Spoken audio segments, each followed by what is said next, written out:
Pak Nafid Zafar dari Lab IGL. Beliau ini lab tertua di Indonesia. Bapaknya beliau itu Om Jeffrey itu senior gemologis, sekarang regenerasi diterusin sama putranya Pak Nafid Zafar ini, teman baik saya ini. Gimana kabarnya bro? Baik bro, apa kabar? Sehat ya semua? Alhamdulillah sehat. Bokap sehat ya? Alhamdulillah sehat. Alhamdulillah. Gimana ini? Untuk sekarang kan, jadi saya ulangi lagi ya. Kita Boleh? ada 4 sesi. 4 sesi itu yang pertama kita bahas tentang batu mulia. Yang sesi kedua kita bahas tentang lab. Sesi ketiga itu nanti ada tanya jawab. Sesi keempat kesimpulan dan penutup. Masing-masing sesi itu kurang lebih 15 menit. Jadi sambil kita nunggu narasumber yang lain, kita mulai aja bro ya, daripada teman-teman nunggu nih. Gimana?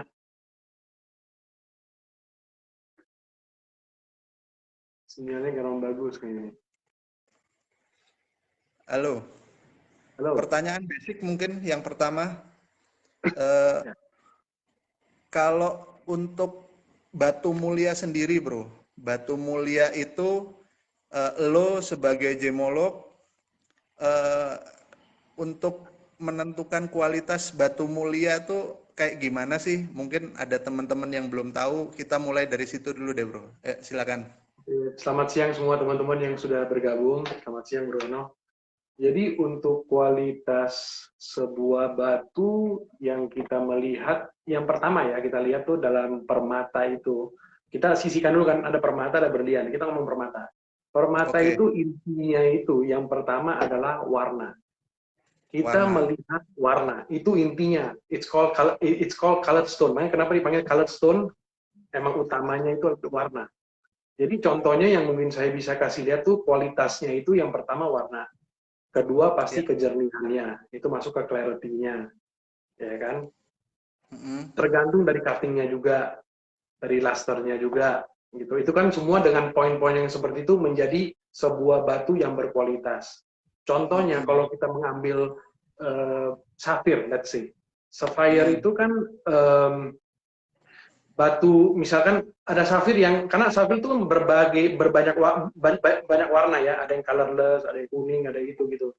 Dibandingkan colorless atau safir yang putih yang bersih dengan dibandingkan safir yang biru, misalkan warna yang bagus, vivid atau royal blue yang dipanggil di pasar, tapi kotor. Nah, antara pasti orang akan milih yang mana? Pasti orang maunya yang bersih, bagus, tapi maunya warna. Nah, di dunia permata itu pasti yang menang adalah yang tidak bersih dan warnanya yang lebih bagus daripada yang colorless dan bersih gitu. Karena nilainya itu dalam permata itu di warna. That is why it's called colored stone. Oke. Jadi yang parameter pertama itu warna ya? Warna nomor satu. Warna. Oke. Yang kedua apa bro? Yang kedua clarity, kejernihan, kejernihannya. Yang ketiga mungkin cutting. Cutting ya. Karena cutting juga kan mempengaruhi cahaya yang masuk dan keluar. Jadi semua poin-poin ini menyatu untuk dapat kualitas yang terbaik.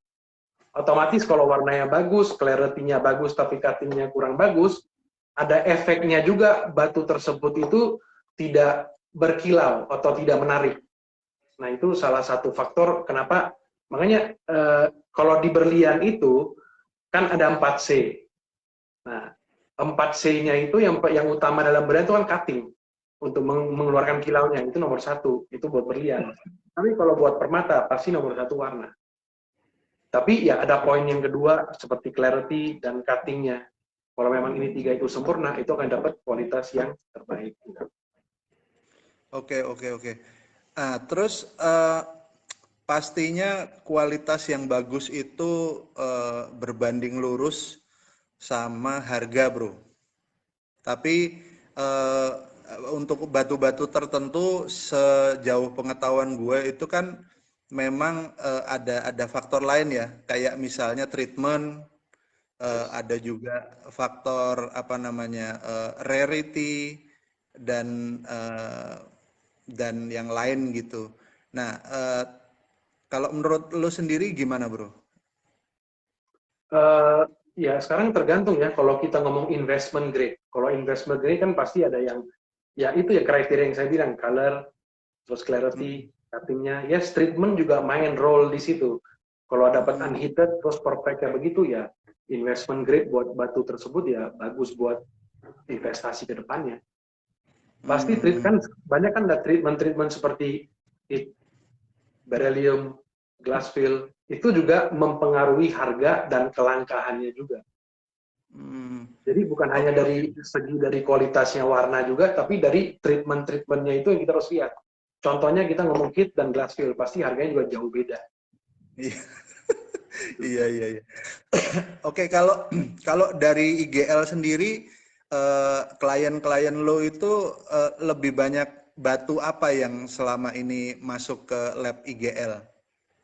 Batu-batu yang masuk, maksudnya karena mereka gini, di lab Jenisnya, IGL jenisnya. tuh, lab IGL itu masuknya ya batu-batu seperti safir, dan jamrud, ya kan kadang-kadang ada banyak juga yang sintetik yang mereka mengira itu berlian atau mereka mengira itu safir atau itu sintetik. Jadi banyak banyak sih yang case to case basis sih sebenarnya.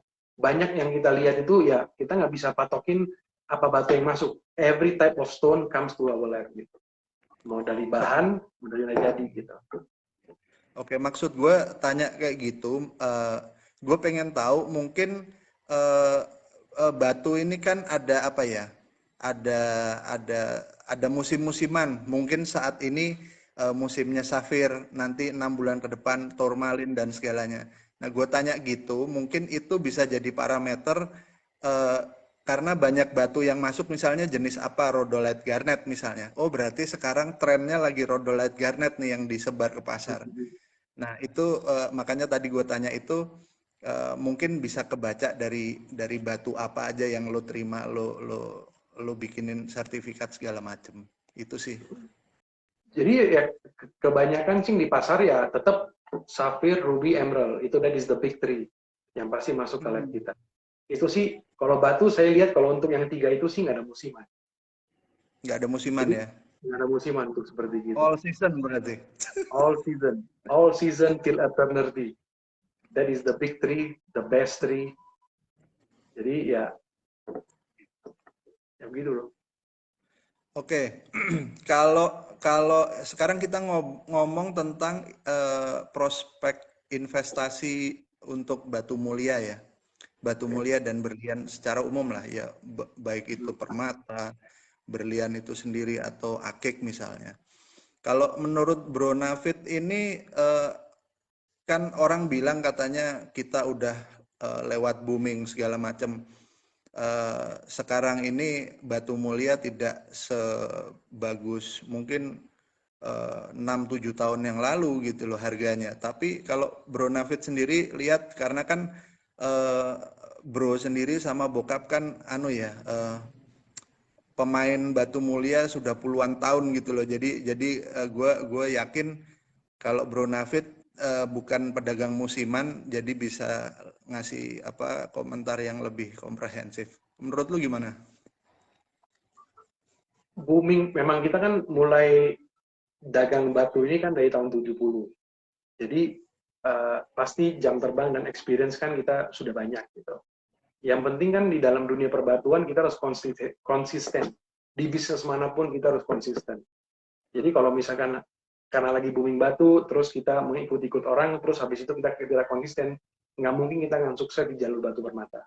Karena batu permata ini atau dagangan batu mulia ini agak unik. Yang seperti bokap saya bilang itu kan, ini adalah bisnis para raja. Jadi nggak Hmm. semua orang itu bisa sukses, tapi dengan konsistensi, dengan kerja keras, mungkin bisa aja sukses. Dan banyak saya lihat di kalangan-kalangan anak muda sekarang bisa sukses-sukses, unless dia konsisten. Untuk booming atau enggak, ya tergantung dari kitanya. Konsisten nggak gitu? Hmm. Kalau kita nggak konsisten mengikuti, contohnya lah kita ngomong di luar batu permata, waktu itu lagi ya PPKM.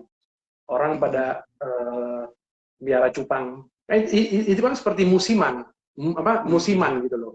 Habis itu ya udah mati gitu loh. Nah, balik lagi ke konsistensi. How can we adjust dengan bidang yang kita masuk? Nah, kita jual permata, gimana kita bisa konsistensi dengan jual terus, bukan musiman, bukan booming. Contohnya ya, sampai sekarang saya masih we are surviving. Dari tahun 70 sampai sekarang. Sampai kita kan berjalan gitu. Bro Ono kan juga tahu juga kan masih berjalan juga gitu. Jadi konsistensi dalam bisnis apapun itu penting, apalagi dalam dunia permata. Karena dunia permata atau dagangan permata itu sangat-sangat unik. And you must have the interest and you must have the art. Harus mengapresiasi gitu. Sebuah batu yang kita harus apresiasi. Gitu. Iya, itu setuju banget sih, setuju banget.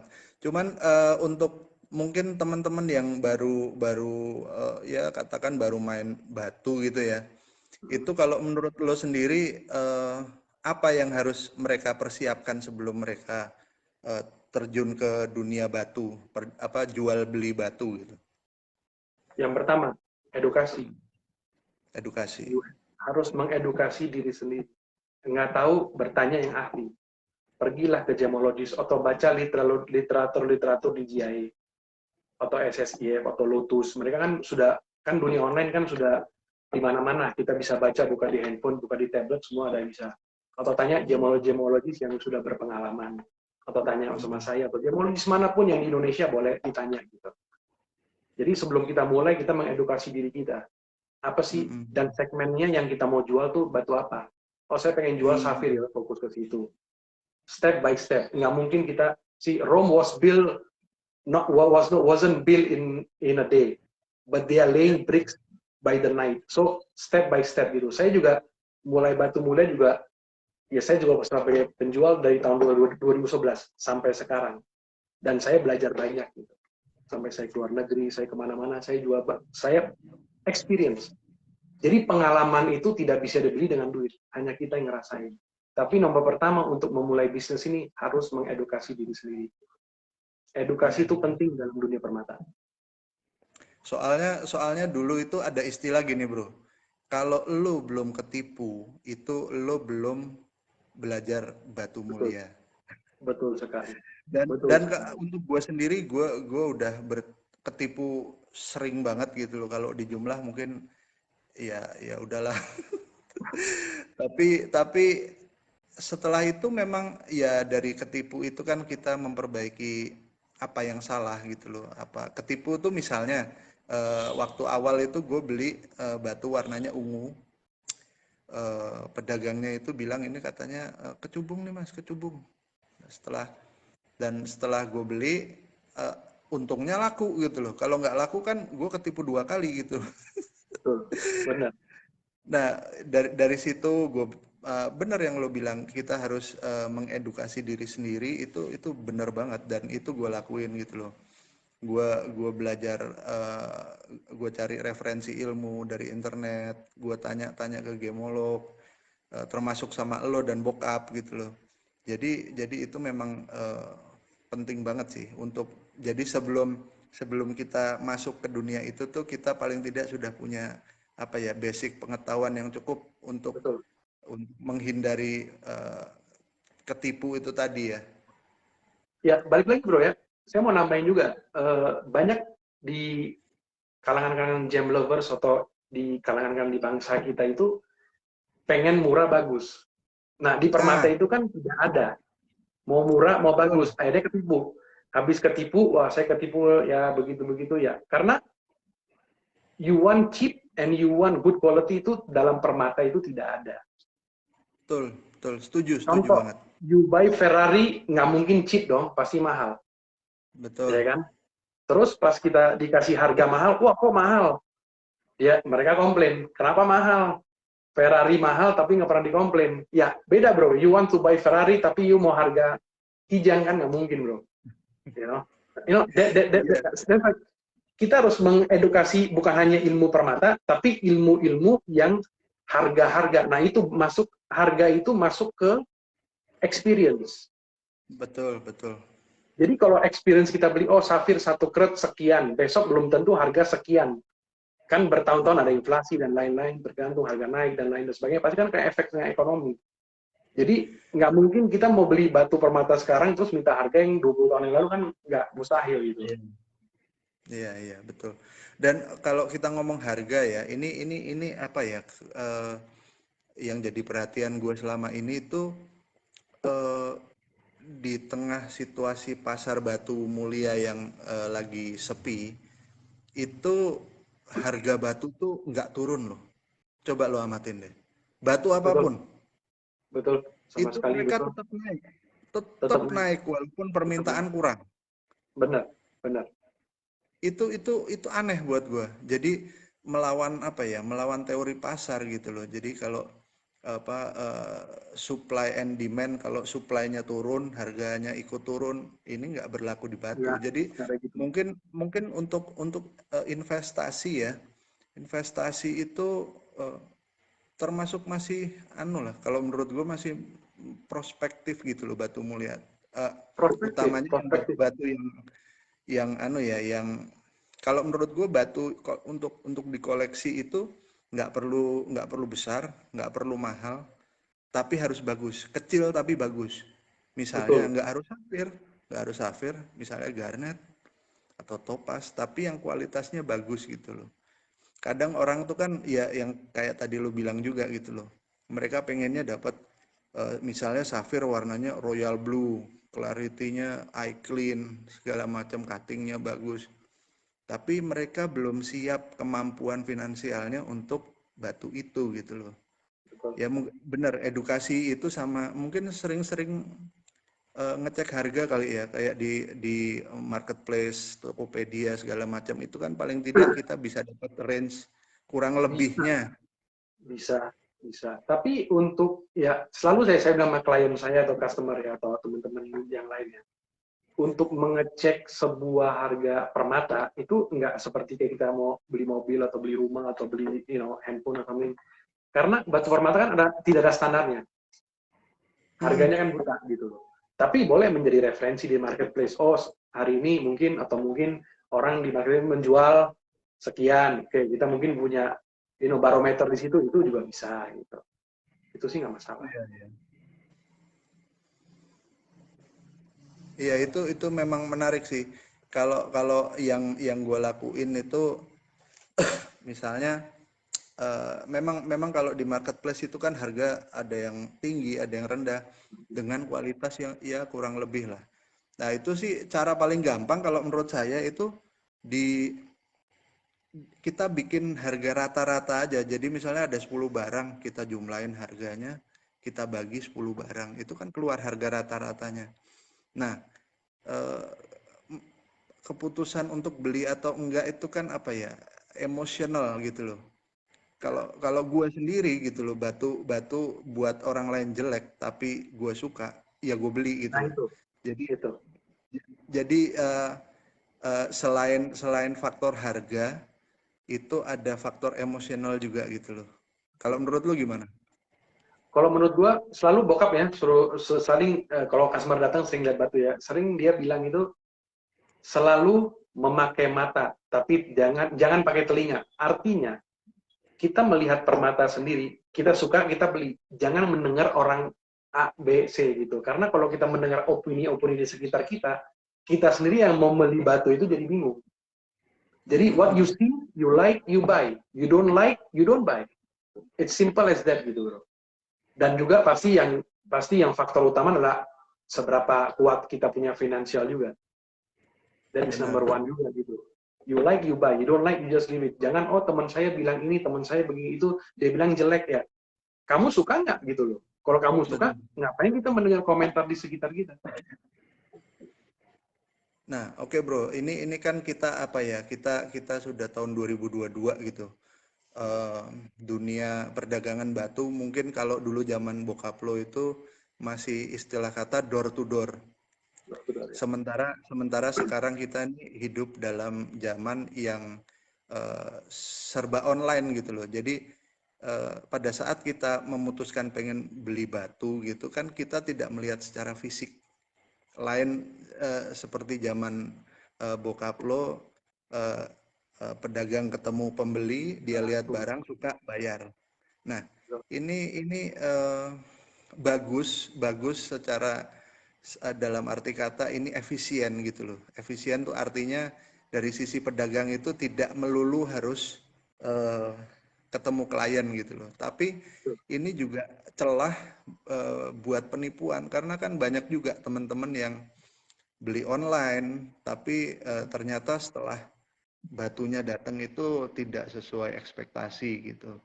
Nah, kalau menurut Bro Nafid sendiri untuk menghindari hal-hal seperti itu gimana? Misalnya ya, gue kan di Jogja, lo di Jakarta, gue mau beli batu lo, gue cuma lihat foto dan video yang mana gampang banget diedit gitu loh, saturasi warna dan segala macam. Nah, kalau menurut lo untuk menghindari hal-hal kayak gitu gimana, Bro?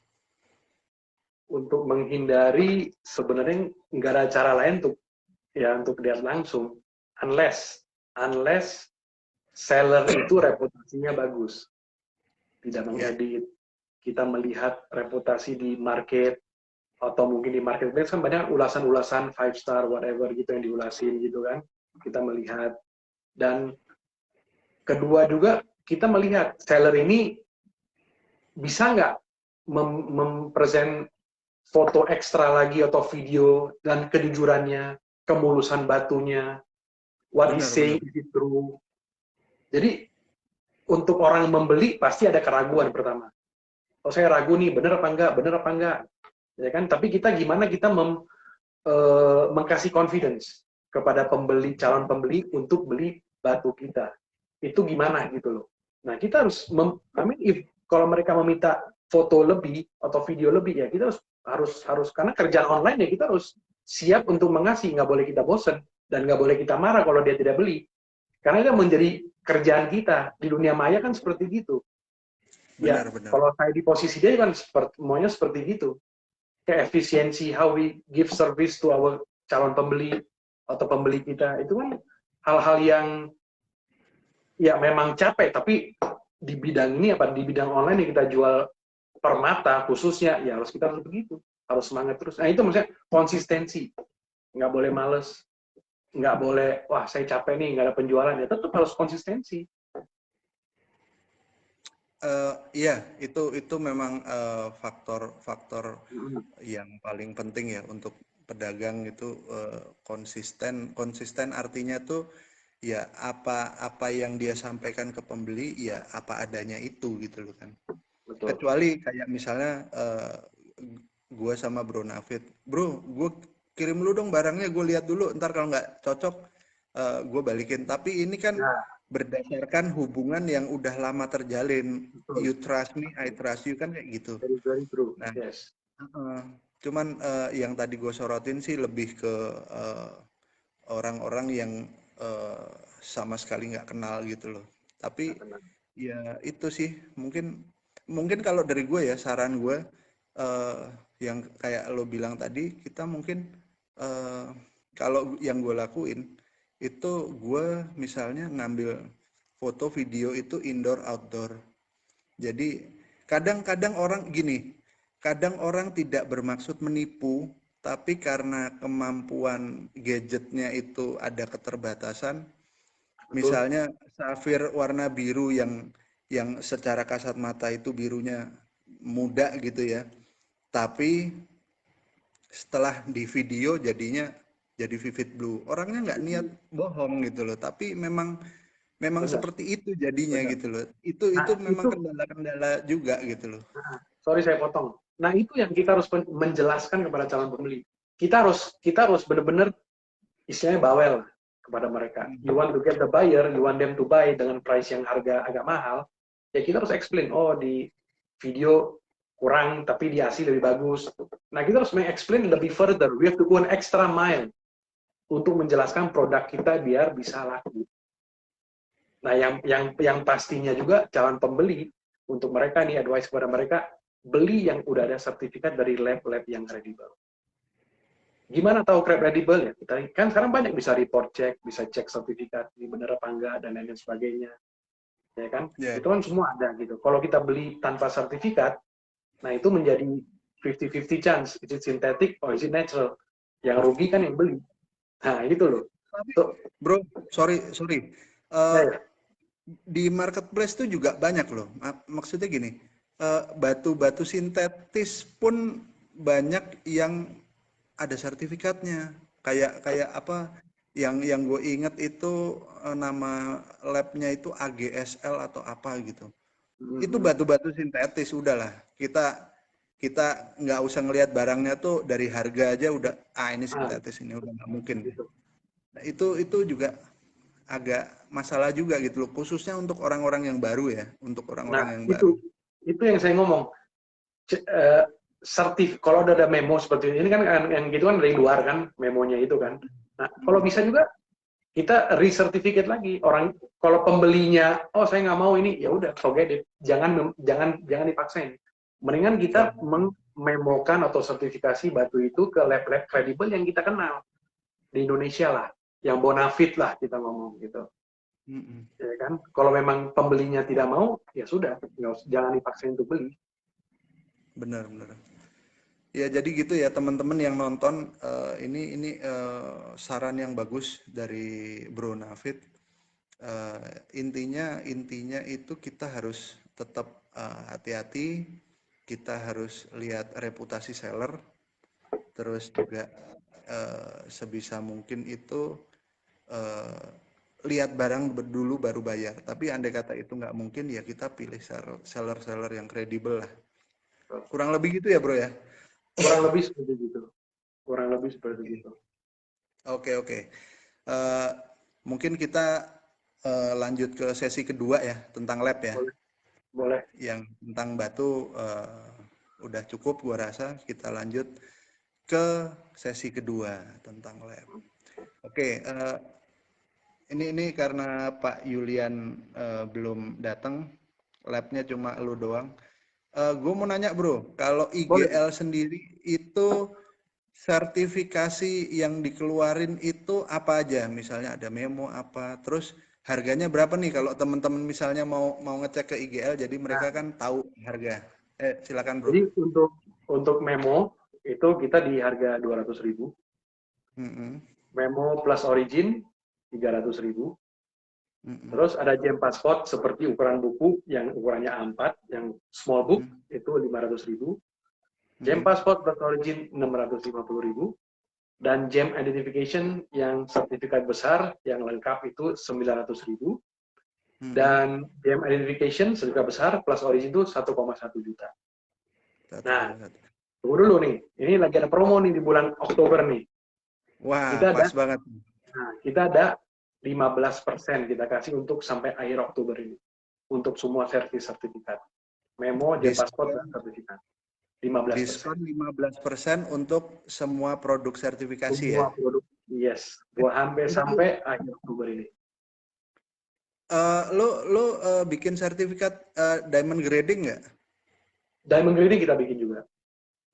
Nah, itu harganya berapa? Per Itu per kalau berapa kerat? jadi gini, untuk diamond grading itu kita per krat ya. 1,5 juta per krat. Ya. 1,5 juta Jadi per kerat. Jadi jadi kalau misalkan ada yang dikali ngomongin berapa beratnya gitu ya? 0,30 Mm-mm. sampai 1 krat, tetap kita nggak hitung 1,5. Nah, nanti kalau ada 1,20, nah tinggal dikali kelipatannya aja gitu. Untuk Oke. porsinya ya. Untuk keluar color, clarity, cut, dan carat Gitu. weight.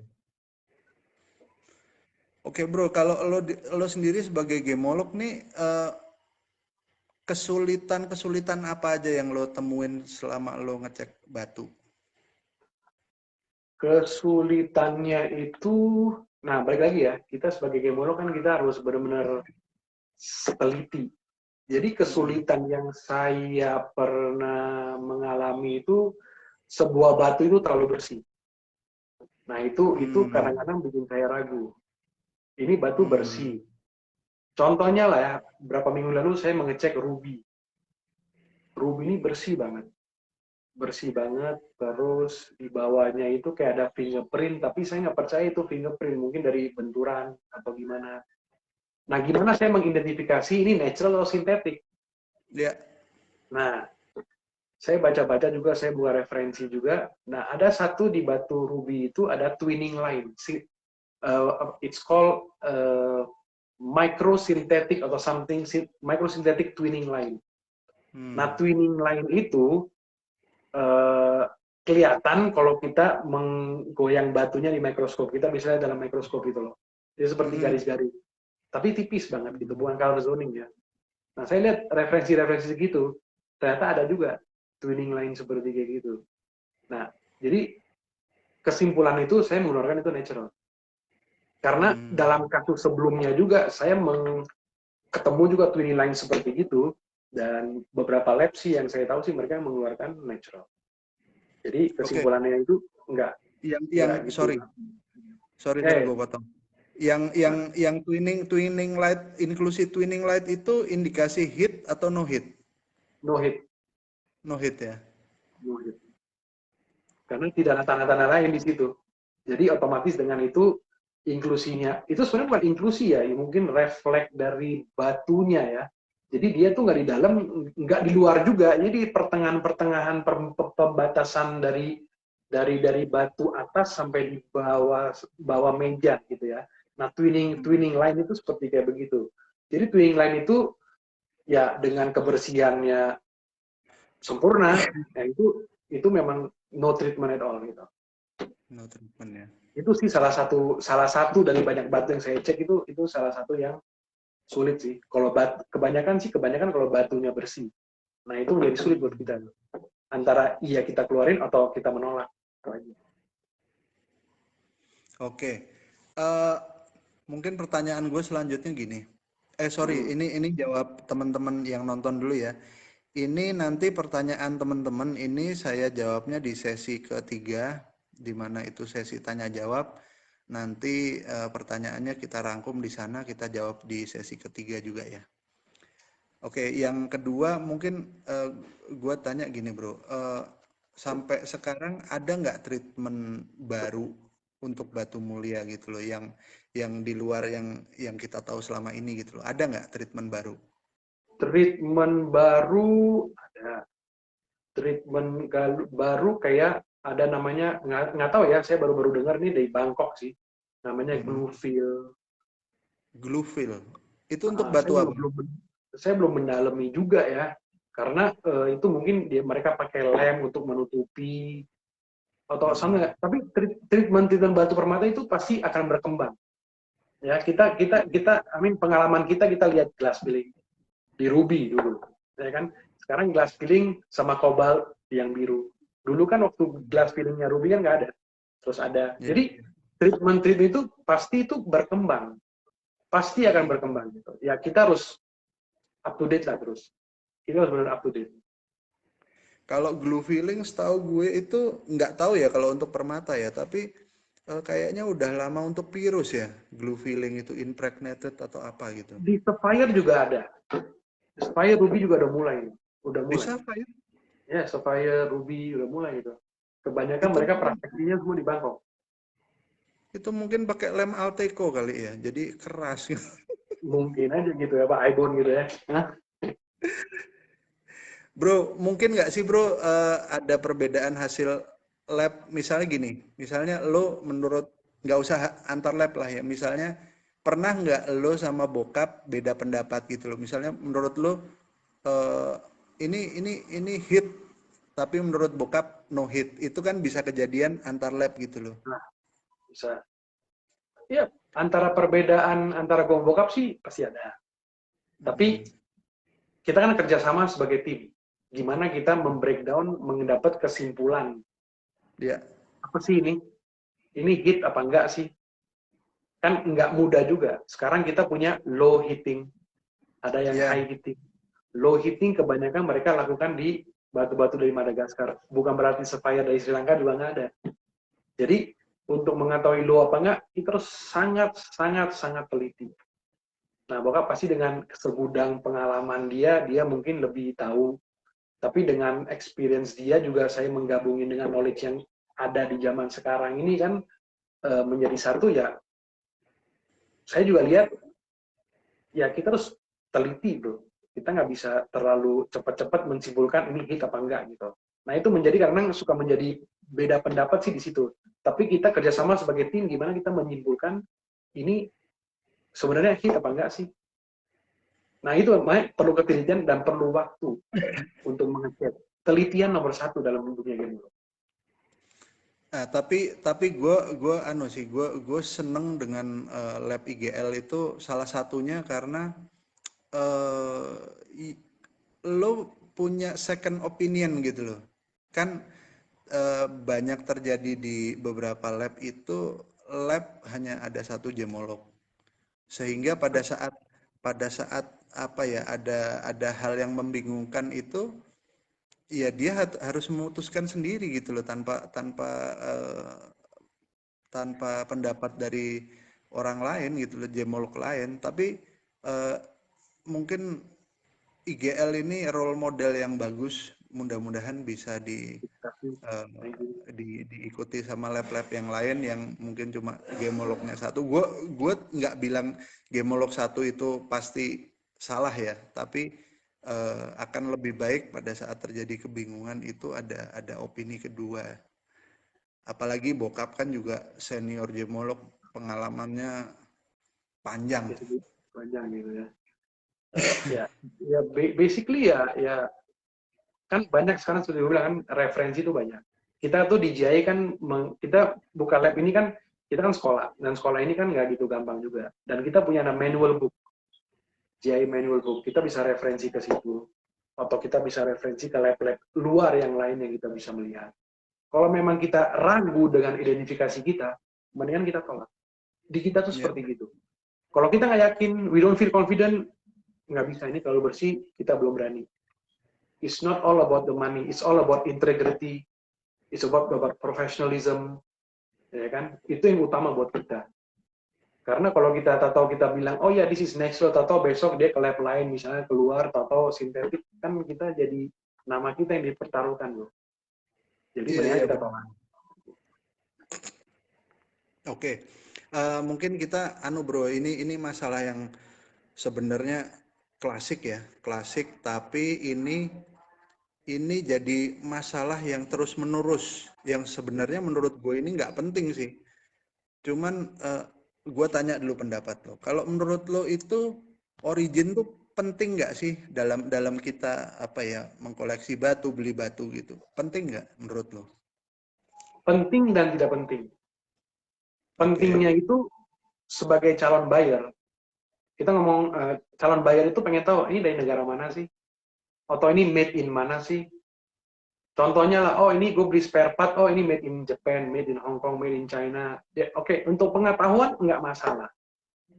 Tapi yang saya nggak setujunya itu sebuah origin itu didewa-dewain gitu. Wah, dari Sri Lanka lebih bagus daripada Madagaskar. Tapi apa kalian tahu orang-orang di Sri Lanka, di Pulau Sri Lanka itu menjual safir-safir Madagaskar, tapi mereka bilang itu Sri Lanka. Kalian nggak tahu. Banyak seperti itu.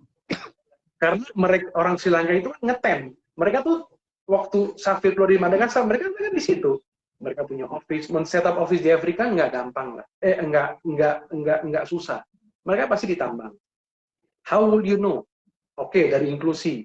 Kita sebagai calon buyer, kita sebagai pedagang yang belum sekolah gemolog, hanya terbatas dengan pakai loop. Tahu dari mana ini, dari itu. So, menurut saya itu untuk perdebatan origin itu menurut saya tidak penting. Kenapa? Seperti bokap bilang, semua kan dibentuk di perut bumi. Kebetulan keluarnya di Sri Lanka, kebetulan keluarnya di Afrika, kebetulan keluarnya di Indonesia. Semua kan terbentuk di perut bumi. Jutaan tahun, mungkin sebelum dinosaurus lah, mungkin sebelum man set food in this earth, udah ada supaya, tapi kebetulan dari situ. Jadi menurut saya sih origin itu nggak penting. Karena yang sepertinya di pasar kita kan menjadi banyak perdebatan. Oh enggak, Sri Lanka, oh enggak, saya kalau nggak keluar Sri Lanka batal. Menurut saya sih nggak masuk akal ya. Toh kualitasnya bagus. Balik lagi, what you see, you like, you buy. You don't like, ya you don't buy. Tapi if you want to buy origin, then you're not appreciating the gemstone. Kamu tidak mengapresiasi batu permata itu. Kamu melihat dari negara mana, which is not important gitu.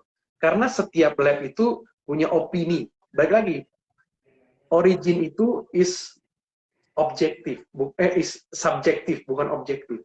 Bukan sebuah fakta. Karena kita bukan Tuhan. Kita belum tahu dari negara mana. Tapi dari karakteristik itu yang kita belajar.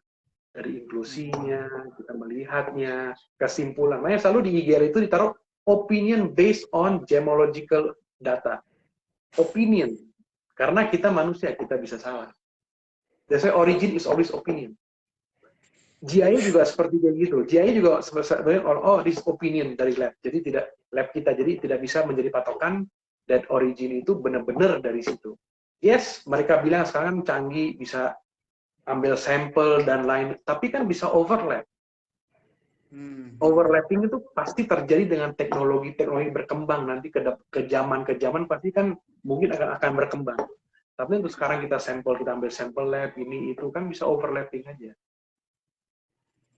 Iya, gue setuju banget gitu loh. Cuman yang terjadi di pasar itu ini terjadi sama gue sendiri ya. Jadi gini ceritanya.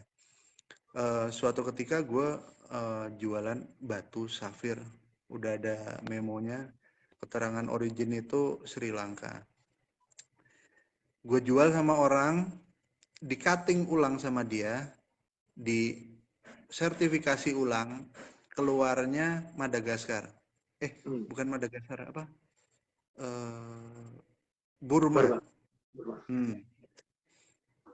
Akhirnya itu jadi masalah. Jadi masalahnya gini, dia bilang katanya ini tidak sesuai kesepakatan awal.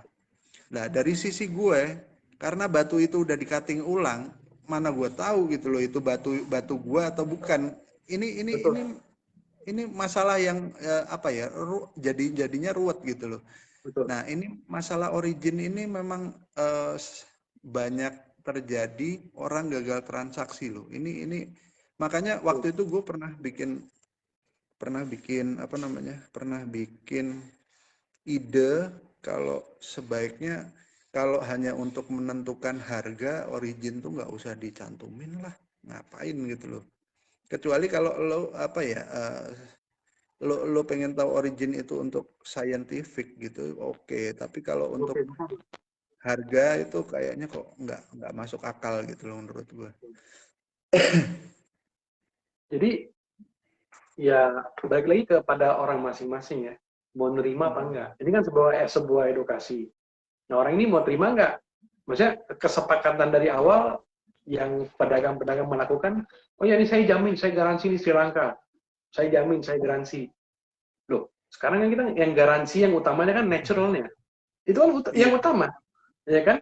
Bukan originnya. Origin kan anything can go wrong gitu loh. Karena kita kan manusia, bukan Tuhan yang kita menentukan. Kita kan manusia. Kita mencoba berusaha the very best untuk mengeluarkan apa menurut kita, opini kita. Jadi menurut saya sih origin udah, saya kira di dunia luar negeri juga nggak pusingin origin. Kenapa? Karena mereka mengapresiasi kualitas batu lebih daripada kita. Dan mereka tahu kalau harga mahal, melihat kualitas bagus, mereka apresiasi. Itu yang kita harus lakuin. Itulah edukasi yang pedagang-pedagang dan pembeli-pembeli itu harus mengapresiasi apa yang kita beli. Bukan origin. Origin cuma kertas doang. It's just, history. Tapi tahu nggak history dari mana? Keluar dari tambang, ke penambang, ke tukang gosok, di cutting, dibeli pedagang di situ, dijual lagi. Kan rantai rezekinya itu kan banyak bro, sampai ke jewelry store, sampai dimiliki oleh orang-orang yang penghobi, yang tidak memikirkan origin, because origin is not that important. Tapi kalau pengen tahu, it's not a problem gitu. Tapi kalau didebatkan untuk origin, wah ini nggak begini, ini karena saya dengar orang bilang Sri Lanka paling bagus dari Afrika. Oke. Berikan faktanya, explain to me how. Berarti harusnya tulisannya Insya Allah Sri Lanka gitu kali ya, lebih tepat. Makanya kan opinion, seperti Insya Allah, ya kan bro? Opinion. Saya bisa salah. Saya nggak bilang saya benar, saya hebat, loh. Opinion. Saya bisa salah on origin. Karena subjektif, bukan objektif. Itu bokap yang selalu bilang. Semua ditemukan di perut bumi. Oke. Ini Pak Anang udah join sama kita nih. Coba Pak Anang suaranya, mana suaranya? Suaranya di sini. Lagi sakit, kurang sehat, Bro. Oh, lagi Ya, kurang. Pak Anang, salam apa sore kabar? semua. Alhamdulillah Sehat? sehat. Senang lihat Alhamdulillah. kalian pada seger, sehat semua. Ya, mudah-mudahan Mbak Anang dikasih kesehatan, kesembuhan. Amin, Amin. amin, amin. Nah, ini buat teman-teman yang dari tadi udah nonton atau baru join. Ini tadi Bro Nafid udah saya perkenalkan ya. Ini sekarang saya memperkenalkan Mbah Anang. Walaupun saya yakin kalian semua banyak yang sudah kenal karena beliau pemain senior sekali, udah dari Benar banget. tahun 80-an, 90-an ya, Mbah ya. Iya. Beliau ini juga dulu pernah bersama-sama saya dan teman-teman juri Iglo, kita udah keliling Indonesia waktu itu. Kita keliling Indonesia untuk melakukan penjurian karena waktu itu memang euforianya lomba batu itu luar biasa. Jadi saya, Mbah Hanang dan teman-teman juri Iglo yang lain dipercaya di banyak tempat, dari Palembang, terus Jambi, Lampung, Bali. Kalau Pulau Jawa udah nggak kehitung lah. Saya sama Mbah Hanang bareng. Mbah Hanang ini juga udah sampai Nabire loh. Jadi walaupun beliau ini agak-agak takut naik pesawat, tapi pengalaman terbangnya udah jauh sekali. Mbak Anang mungkin Demi perbatuan dari Indonesia. iya itu luar biasa beliau nih. Mbak Anang mungkin dari yang udah kita omongin ini ada yang mau ditambahin atau dikomentari, monggo Mbak. Mungkin ini saatnya kita memberi masukan pada yang komen-komen tadi yang masalah emerald beryl, kayaknya rame belum dikomen nih sama Bro Nafid, tolong dibantu. Itu kasihan teman-teman semua Ini nonton pencerahannya. Ini gini Mbak Anang, kita kan ada 4 sesi. Sesi pertama itu tadi kita udah bahas tentang batu. Ini sesi kedua kita lagi bahas tentang lab. Nanti sesi ketiga itu ada tanya jawab dengan audiens. Saya tadi udah bilang kalau nanti pertanyaan-pertanyaan teman-teman di kolom komentar itu kita jawab di sesi ketiga gitu Mbak. Oke. Yuk. Oke. Mungkin kalau dari Mbak Hanang itu menurut Mbak Hanang itu origin batu itu penting nggak sih Mbah kalau menurut Mbak Hanang? Nah, Mungkin agak keras sedikit Mbah suaranya, non halo, sewu. cek Ya, satu. ya, Jadi gini, masalah origin ini, aduh kita ini seperti dilematis. ya. Secara ilmiah itu bullshit lah masalah omong kosong masalah origin. Tapi di wilayah kita di negara Indonesia ini, buyer atau pemain batu, kecenderungan dan origin sudah hampir tidak bisa dilepas, melekat. Capek kita udah nasihatin, dan itu berhubungan dengan harga pasar yang lebih powernya lebih gede untuk mengatur yang ada udah jalan ini. Jadi sulit untuk mengedukasi ya pasar yang udah jalan ini, seperti halnya pengetahuan atau framing atau bahasanya apa gimana saya nggak paham, itu di framing seperti itu kita kalah dengan ilmiah ini seolah dikalahkan dengan bahasa pasar, mungkin seperti itu masukannya.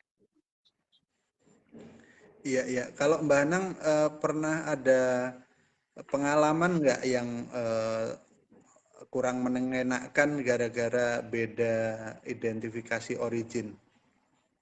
Ini dia sering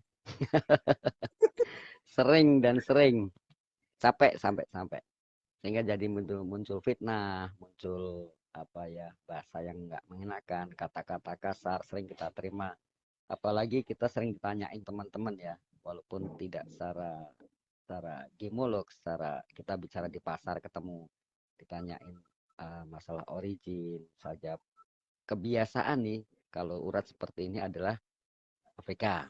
Saya bilang gitu. Saya coba kasih pencerahan seperti itu. Bukannya dijawab dengan apa bahasa yang diterima, tapi malah mencak-mencak. Kan repot kita. Jadi nggak tahu gimana cara mengedukasi. Padahal dia udah ngomong bahwa ini asumsi pendapat kebiasaan pada umumnya, commonly kebiasaan urat seperti ini sepertinya ibaratkan dengan kulit kita lah.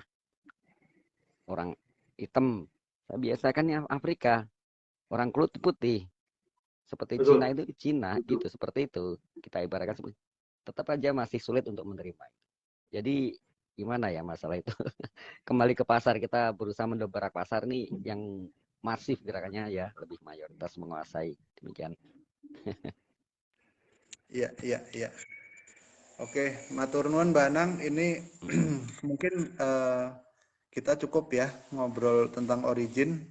Saya mau beralih ke masalah color, warna. Warna ini bisa dibilang kalau Bro Nafid tadi kan di awal talk show dia udah bilang bahwa elemen paling penting nomor 1 dalam kualitas batu mulia adalah warna. Benar ya Bro ya? Benar. Oke, cuman gini, saya juga sekali lagi mengapresiasi IGL karena yang selama yang saya tahu IGL itu nggak pernah mengeluarkan color trade name, misalnya Royal Blue atau Cornflower Blue atau Vivid Blue dan segala macam. Kalau Vivid oke lah ya, itu saturasi ya. Tapi kalau misalnya udah Cornflower, Velvet, Cashmere dan segala macam, itu setahu saya IGL nggak pernah ngeluarin. Bener ya Bro ya? Betul, nggak pernah keluarin. Nah, itu saya setuju karena gini, warna ini hampir sama kayak origin. Jadi beda sedikit itu menentukan antara jadi transaksi dan enggak. Pengalaman saya kayak gitu. Jadi misalnya awal itu apalagi kalau ada lab yang lain itu ngeluarin ada Royal Blue, dia keluarin di bawahnya sedikit similar tuh Royal Blue kayak gitu-gitu tuh menurut saya tuh nggak penting gitu loh. Malah jadi yang saya alamin di satu lab itu keluarnya Royal Blue, di labkan ulang keluarnya similar tuh Royal Blue.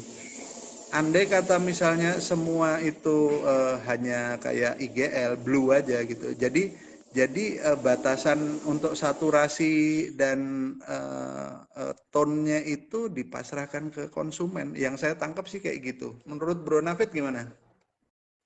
Ya, sekarang saya balik tanya, apakah kita pernah belajar Royal Blue seperti gimana? Peacock Blue seperti gimana? Cornflower Blue-nya seperti gimana? Kita ngomong yang paling basic lah di sekolah kan kita nggak belajar seperti kayak gitu. Blue, light blue, dark blue, that's it gitu. Vivid juga ya masih dalam tahap yang mungkin borderline lah gitu. Tapi kan blue, light blue, dark blue itu yang kita belajar. Karena kenapa? Kalau kita taruh vivid blue, royal blue, itu kan sertifikat kita kan jadi menarik. Intinya kan gitu. Yeah. Jadi pedagang lihat, wah menarik nih, pigeon blood, ini blood, semua blood, ya kan? Royal blue, ini blue, vivid green, ini green, kan, wah. Jadi sertifikasi itu jadi apa ya? Sebuah elemen yang wah keren nih sertifikatnya, warnanya royal blue, warnanya ini. Jadi kan ada faktor wahnya ya. Ada faktor wah gitu loh, wah gitu. Sebenarnya kalau kita taruh dalam seperti kayak GRS ya, sorry saya luar ya, GRS type, itu sih nggak masalah. Atau IGL type sekian, itu kan menurut IGL-nya. Tapi kalau menurut IGL-nya kan semua kan harus ada panduannya. Ya kan? Tetap kita taruh blue tapi IGL type apa atau GLS type apa gitu kan. Tidak menjadi patokan dan opini saya mungkin akan beda dengan opini pedagang-pedagang atau pemakai-pemakai yang lain. Yang menurut mereka, oh harusnya begini. Nah, itu nanti menjadi faktor perdebatan lagi sama kayak origin. Harusnya kan keluarnya pigeon blood. Ini kenapa IGL tidak keluarin pigeon blood? Nah, itu diributin lagi. Jadi makanya saya sama bokap juga like kita pakai yang basic aja lah, blue light blue udah. Karena itu akan memicu nanti origin kedua nih, warna. Iya, betul. Betul, Itu betul. menjadi something yang problem nanti ke depannya, transaksi gagal dan itu. Di intinya kan gini loh, sertifikasi itu kan menjaga hak konsumen, melindungi hak konsumen. Supaya konsumen-konsumen calon pembeli yang masih awam tapi hobi batu, tidak mengerti, pengen beli, tidak gampang ketipu. Sertifikasi kan kegunaannya kan itu.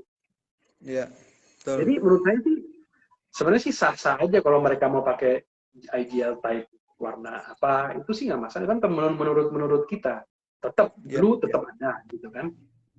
Ya tergantung kebijakan labnya seperti gimana.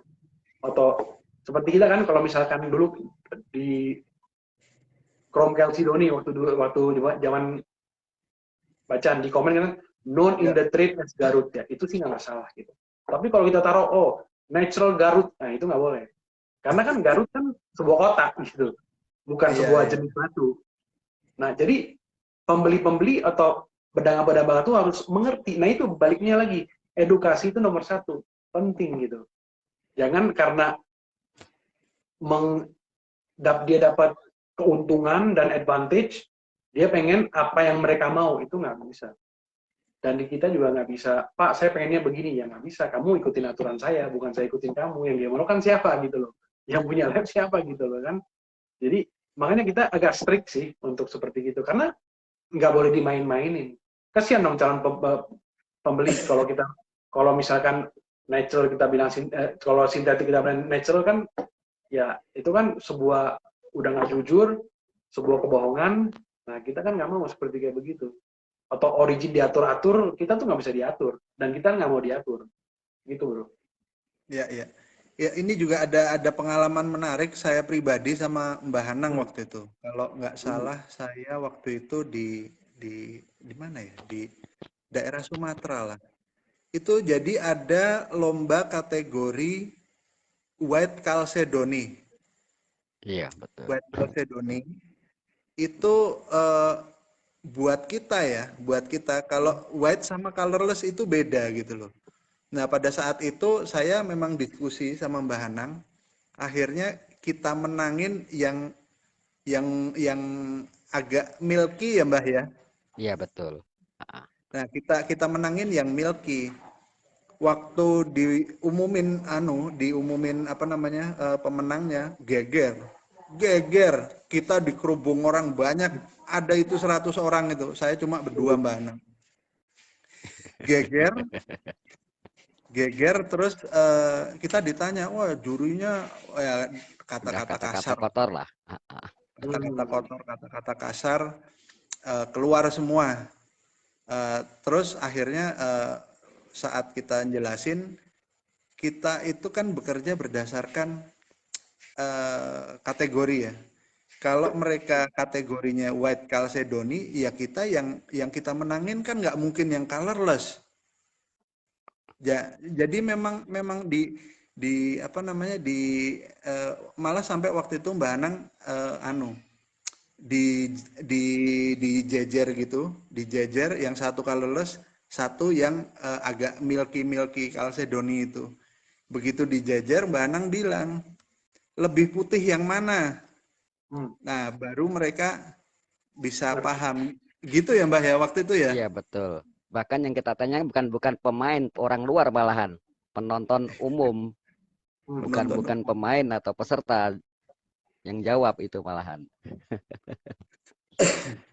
Jadi memang persoalan warna ini kelihatannya sepele ya, walaupun warna itu kita bisa lihat dengan mata gitu, tapi ternyata banyak juga orang-orang yang masih belum bisa membedakan antara white dan colorless.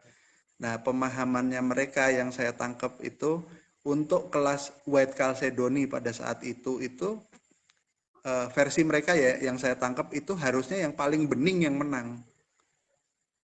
Sementara sementara kalau kita nanti gimana ya? Ya akhirnya alhamdulillahnya waktu itu mereka emosinya bisa reda, bisa menerima penjelasannya Mbah Hanang karena dua batu itu dijajarin itu bisa terima, ya ya akhirnya mereka bisa ngerti lah gitu. Cuman itu kalau kita bicara satu warna ya. Ini kita bicara lagi untuk batu yang dua warna, tiga warna, atau color change itu juga ada. Kemarin saya sempat bikin status gini, uh, fancy color. Fancy color itu kalau berliannya kita tahu ya ada fancy light yellow sampai fancy intense yellow, range-nya kan di situ gitu loh. Tapi dalam satu warna, warna tunggal gitu loh. Cuman kalau untuk batu misalnya safir, batasan fancy ini juga menurut gua kok kurang kurang apa ya? Kurang jelas gitu loh. Misalnya dua warna ungu sama biru gitu bisa ada lab yang ngeluarin fancy, ada lab yang ngeluarin bicolor. Itu kalau menurut lo dari sisi lab menilai warna itu gimana bro yang untuk dua warna atau color change ini? Jadi kalau untuk warna ya, ini kan ada beberapa tahap. Kalau Brono bilang bicolor adalah dua warna dalam satu batu, tapi setengah-setengah. Itu namanya bicolor. Tapi kalau satu batu ada dua warna bercampuran, yellowish green, yellowish blue, itu memang masuk ke fancy. Kita ngomong fancy sapphire ya. Ini khusus buat safir, bukan buat batu-batu yang seperti turmalin dan lain sebagainya. Kita ngomong dengan itu masuk ke fancy. Tidak bisa dipanggil bicolor karena tidak setengah-setengah. Nah, untuk color change itu kan perubahan warna dari apa nih? Contohnya alexandrite, nah, hijau ke merah atau pink purple. Tapi dasar utama batunya alexandrite harus hijau, bukan warna kuning. Warna kuning terus jadinya mungkin oranye. Nah, itu bukan alexandrite. Dan lucunya lagi, GIA itu dulu mengeluarkan seperti kayak begitu, alexandrite. Saya pernah berdebat sama mereka, sampai saya kirim email kepada instruktur saya. Saya bilang, kok di kalian itu mengeluarkan alexandrite kok warna kuning ke oranye, yang pada umumnya kita lihat ya di pasaran ya, saya nggak mau sebut siapa ya. Tapi pada umumnya kita lihat seperti begitu. Saya berdebat, sampai mereka nggak bisa jawab. Dia malah ya nanyanya langsung ke orang labnya gitu. Jadi guru saya juga nggak bisa menjawab apa yang saya nanya gitu. Jadi kalau di kriteria di IGL di kita itu ya kalau alexandrite hijau ke merah atau pink atau apa. Tapi pakai center kuning. Putih dia hijau, kuning dia merah, pink atau purple. Sama juga dengan batu-batu permata color change yang lain pada umumnya. Tapi bukan berarti dari merah terus kita sorotin jadi merah lagi. Itu namanya color shift. Nah, itu harus dibedain tuh color shift. Di amethyst karena yang terdapat, di garnet karena yang terdapat. Nah, kita harus membedakan color change dan color shift.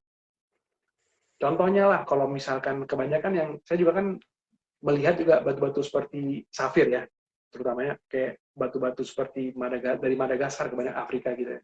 Sekarang sulit kalau kita ambil dari foto itu sulit karena di asli beda, di foto beda. Saya juga nggak ngerti kenapa seperti kayak begitu. Jadi ya, belum tentu itu juga color change kan. Color change kan ada komponennya, mungkin ada kromiumnya, ada apanya. Kan kromiumnya itu kan membuat color change-nya dalam safir dan alexandrite. Ya kan? Nah, kita harus lihat faktor-faktornya. Jadi warna dasarnya apa, masuk ke change-nya apa. Jadi contohnya kalau safir kan ada yang biru ke purple, nah itu boleh color change. Atau purple ke pink. Nah, kita harus lihat komponennya masuk nggak, di spesifiknya itu masuk nggak, case-nya masuk nggak buat color change. Jadi setiap itu ada kriteria sih untuk mengeluarkan color change, nggak bisa sembarangan. Ya, tadi kalau kita ngomong alexandrite itu kan ada apa ya? Ada definisinya kan, emerald by day, ruby by night kan kayak gitu ya. Jadi mungkin itu dari definisi itu kan gampangnya kita berubah dari hijau ke merah lah, gampangnya kan Betul. kayak gitu. Betul. Cuman di pasar kalau kita lihat di beranda Facebook kita gitu ya, yang berseliweran itu Alexandrite, bunyinya itu hampir selalu Brown to itu brown. orange, yellowish green to orange pink, kurang lebih kayak gitulah. Cuman dari foto-fotonya itu tuh enggak, alah, Ya, diyakinkan. itu dipaksakan gitu loh. Nah, itu. Malah lebih parah lagi gini bro, ada gue pernah lihat ya, batunya itu zircon. Zircon itu dia tulis color change zircon. Jadi yellowish brown to orange brown. Kalau menurut gue pribadi, kalau menurut gue pribadi itu jauh dari color change. Jauh banget. Karena kan, jadi untuk colornya sendiri dalam permata itu kan dominannya yang mana nih? Yellowish brown.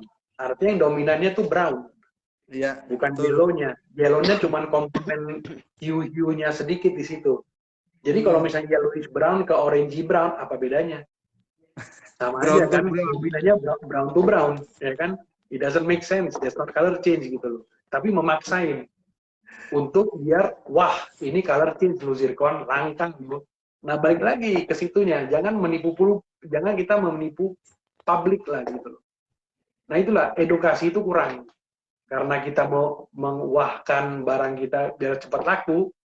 Nah ya seperti itu jadinya, brown to brown, yellowish brown to orange brown. Itu sih saya nggak setuju gitu, itu bukan color change.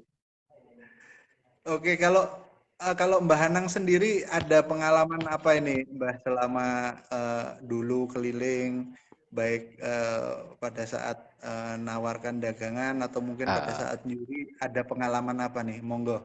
Bentar. Ini masih membahas masalah color stone ya. Iya. Jadi yang belum dibahas ini masalah Patparatsa. Nah, Oh iya Ya, benar. ini itu panjang lagi. Nah, itu sesi berikutnya kali ya. Paparaca itu sesi berikut kali ya. Itu kayaknya gitu ya, itu panjang ya. Dan menarik banget itu Paparaca Ini itu. jadi rame ini. Oke, jadi memang seperti itu ya. Yang pas problem di pasar yang sering kita temui ada di Safir adalah Safir ini adalah pinkish orange pink ya. Patparatsa. Terus batasan sampai di mana bisa kita sebut Patparatsa, batasan di treatment kemana, seberapa bisa dikatakan dia masuk Patparatsa. Kan demikian ya, Bro ya. Betul. Mungkin sedikit lah, bocoran dikit dah buat next makalah ini. Tapi boleh kasih bocoran dikit lah di sini, Bro Nafid. Ya, Paparaca kan bahasa Paparaca kan dari namanya Sanskrit ya, Paparaga. Kan? Dari ya bahasa Sanskrit artinya warna bunga lotus, orange pink atau pinkish orange itu masuk dalam kategori Paparaca. Nah, kategori Paparaca itu orange pink to pinkish orange. Jadi ada panduan mixture of orange and pink. Bukan orange sapphire. Orange sapphire is not Paparaca gitu. Mana pinknya gitu kan. Enggak, dan Paparaca tidak boleh overtone juga. Iya. Kan? Karena pink kan light. Orange juga ada yang light. Menjadi satu, itu jadi kayak warna bunga lotus. Itu dinamakan Paparaca. Balik lagi ada treatment heat, beryllium. Nah, heat sih saya belum, atau glass filling saya belum menemukan ya. Kayaknya mungkin ada. Tapi itu kita lupain dulu. Tapi kan ada heat dan beryllium. Nah, dan no heat ya. Sekarang dengan dunia atau jam manual di dunia itu mensepakati that kalau no heat dan heat bisa, kalau keluar warnanya Paparaca itu bisa keluar Paparaca. Tapi kalau beryllium, ini spesifik beryllium, tidak boleh mengeluarkan namanya Paparaca. Ya. Itu ketentuan dunia lab seperti Gublin, Jared, GI, semua mereka sepakatin untuk seperti itu. Jadi ya sekarang kan tergantung kebijakan lab masing-masing sih. Nggak salah kalau yang dari mereka ngeluarin paparazzi juga nggak salah. Tapi kan ya kita kan punya barometer, kita kan punya mentor juga yang kita bisa look up. Oke, kan yang PGI kita kan sekolah mereka apa sih, teknologi mereka kan bagus, research mereka kan lengkap, ya kan. Balik lagi ya, kalau untuk kita ngomong kategori paparazzi ya itu, tone-nya tidak boleh overtone, saturasinya enak, like sunset in Bali bro, ya kan, sunset in Bali, that is paparazzi. Oke, ini karena kita udah agak overtime, kita percepat ke sesi selanjutnya ya. Ini tanya jawab. Mungkin teman-teman yang masih mantau live streaming ini bisa langsung komen aja mau tanya apa, monggo. Ini saya bacain yang pertama. Ini ada pertanyaan dari Bro Melan. Izin tanya, untuk kategori Emerald Beryl, ketika mineral beryl dengan treatment diet atau coating, apakah masih bisa disebut emerald?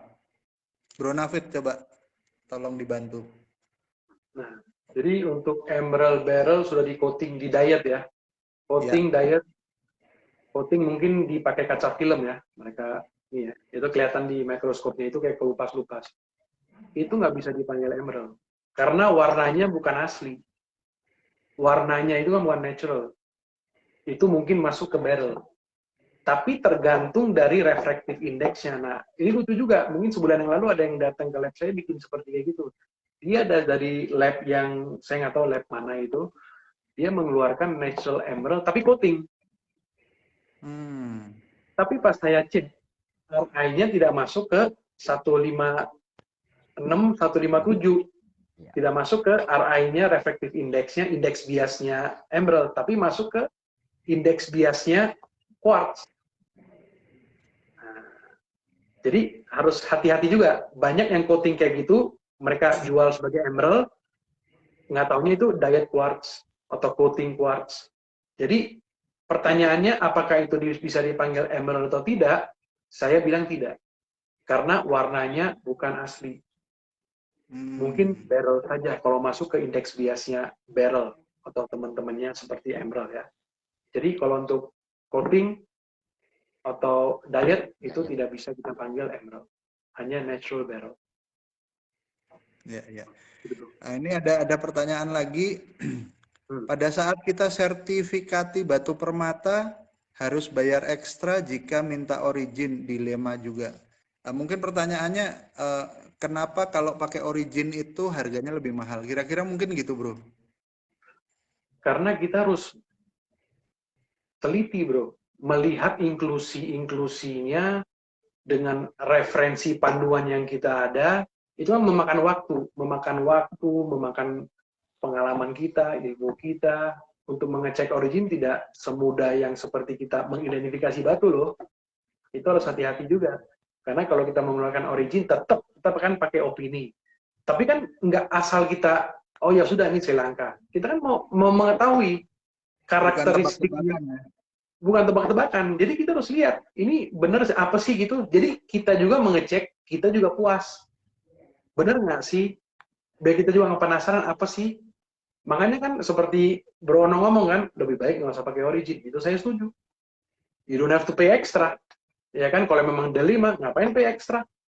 Tahu aja natural apa enggak, kita apa enggak, forget origin gitu. Tapi kan seperti Banang bilang ya, di dunia market kita kan sudah melengket, sudah capek kita ngomong kan. Ya, if you want with origin, ya there's extra charges gitu pastinya. Ya, kita harus menghargai ilmu kita punya capek, kita melihat inklusinya. Karena untuk mengecek origin bisa lama, bro. Jadi nggak sembarangan. Harus benar-benar firm ya. Firm banget gitu. Oke, ini ada pertanyaan lagi dari James Jewel. Izin tanya Om, kalau warna beige masuk paparazzi atau enggak ya? Makasih. Beige itu warna apa ya? Beige itu Coba lu googling deh. Nah, Kalau ini yang jadi salah satu yang kayak gini. Beige color. Ya kan kita kan, we don't beige color ya warna-warna krem gitu ya. mm-mm. So, I don't think so. Karena gini, untuk mengeluarkan paparaca itu ada panduan warna pink dan orange. Mungkin Bapak James Jewell mungkin bisa lihat di Google ya, paparaca warnanya seperti gimana. Kalau beige itu kan udah masuk ke warna krim atau warna-warna coklat, itu sih nggak masuk sama sekali. Kalau di panduan-panduan paparaca ya. Oke. Jadi untuk Mas atau Mbak James Jewell ini mungkin untuk secara umum bisa dilihat di Google ya, bisa browsing-browsing sendiri. Oke, kayaknya udah nggak ada pertanyaan lagi, Bro. Mungkin dari semua yang kita omongin ini kan kita masuk sesi terakhir ya, rangkuman sama penutupan. Apa yang bisa lo simpulkan dari apa yang kita omongin dari tadi, Bro? Silakan, Bro. Jadi ya intinya itu kalau dalam dunia permata, berangkatlah dari edukasi. Itu nomor satu. Kalau memang kita mau benar-benar berjualan, atau nggak usah berjualan lah, kita penghobi lah ya, penghobi. Penghobi ini kita mau memulai hobi baru, kita harus mengerti dan banyak baca, jangan malas baca. Banyak baca tentang literatur batu permata. Banyak bertanya. Kalau kita nggak tanya ya kita ngerugi sendiri kan, Bro. Atau saya juga orangnya kan, kita kan juga belajar. Kita nggak boleh, wah saya ngerti, saya so tahu. Saya juga mungkin ada terbatasnya, ada kurang, ada lebihnya gitu kan. Saya juga tetap kita cari info, kita sharing. Ini kan bagus, kita sharing, kita men-sharing pengetahuan saya, pengetahuan Bro Ono, Mbak Anang juga kan. Kita bisa menjadi satu, kita bisa men-sharing kepada publik, ya kan, kepada masyarakat. Yang besoknya itu jangan sampai mereka tuh tertipu. Boleh beli permata di Bungkul, tapi selalu beli dengan sertifikat. Kalau tidak ada sertifikat, jangan coba-coba. Kalau memang tidak ada, disertifikasi dulu kepada lab-lab yang kredibel. Jadi intinya berangkat dari edukasi, suka beli, nggak suka ditinggalkan. Jangan dipaksain. Jangan mendengar orang di sekeliling, oh ini bagus ya, ini jelek. Kita yang mau beli jadi bingung. Jadi utama dalam permata atau business line itu edukasi nomor satu. Itu sih setuju.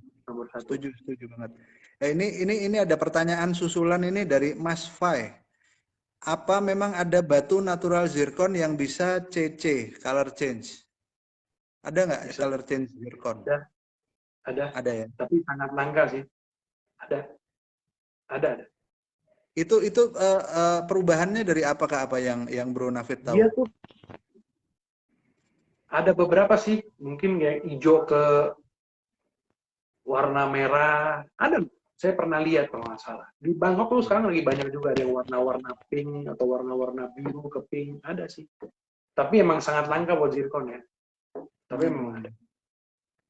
Oke. Mungkin bisa Itu cek referensi di Google. Jawabannya ada. Mbak Hanang, monggo kesimpulan dari diskusi kita ini menurut Mbak Hanang gimana? Monggo.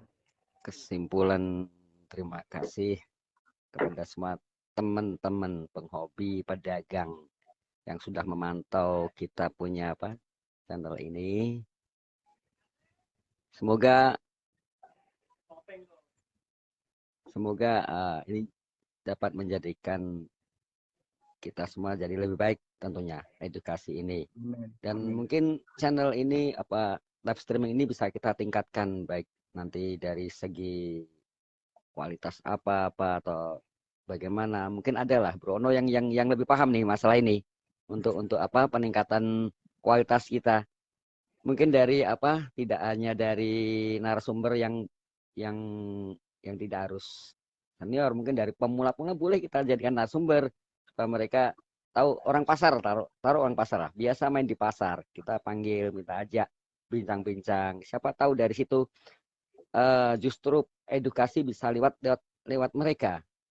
Demikian harapan saya, bukan hanya sekedar di kalangan orang main di online, tapi orang-orang pasar tentunya kita membidik orang-orang pasar yang langsung bertemu dengan konsumen.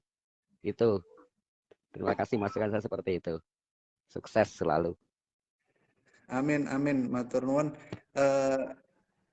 Saya kira kita udah 1 jam lebih. Ini overtime tapi bagus sekali karena diskusinya ini menurut saya lengkap ya.